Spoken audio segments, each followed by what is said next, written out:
जय छठी मैया जय जय छठी मैया जय छठी मैया जय जय छठी मैया।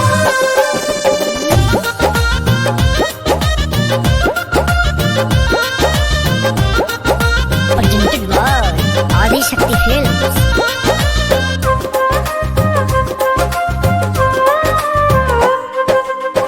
अर्घ हमार देव करी स्वीकार जी, बड़ी आस लेके छठ करिए बार जी।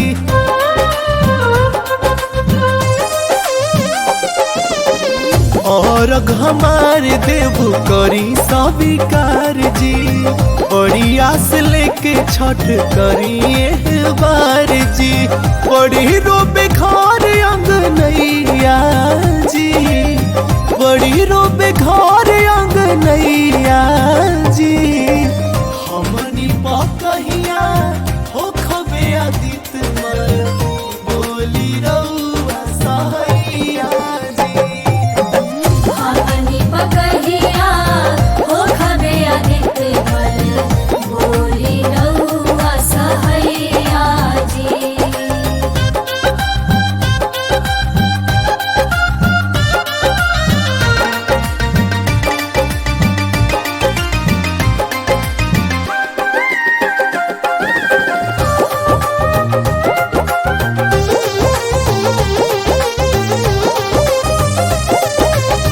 गोतिया देयाद सब कहेला बाझिन जी, इहे सब सुनी कब आवे ना नींद जी।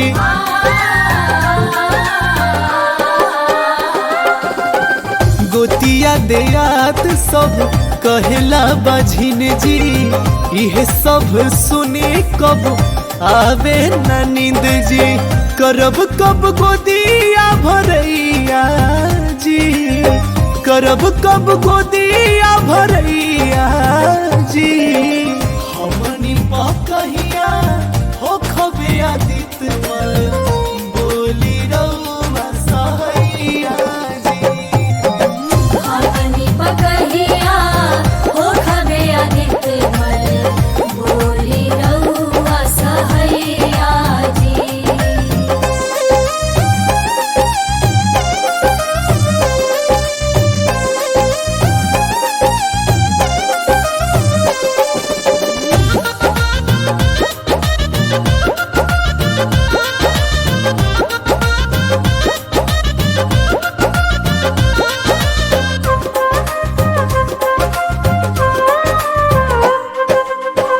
एगो लाल बिना मुँह के लाली बा उतरल, अखिया के लोर हमर नदी जस पसरल। हाँ, एगो लाल बिना मुँह के लाली बा उतरल, अखिया के लोर हमर नदी जस पसरल। अखिलेश के लौटी कब समैया जी, अभिषेक के लौटी कब समैया जी। हमनी पकहिया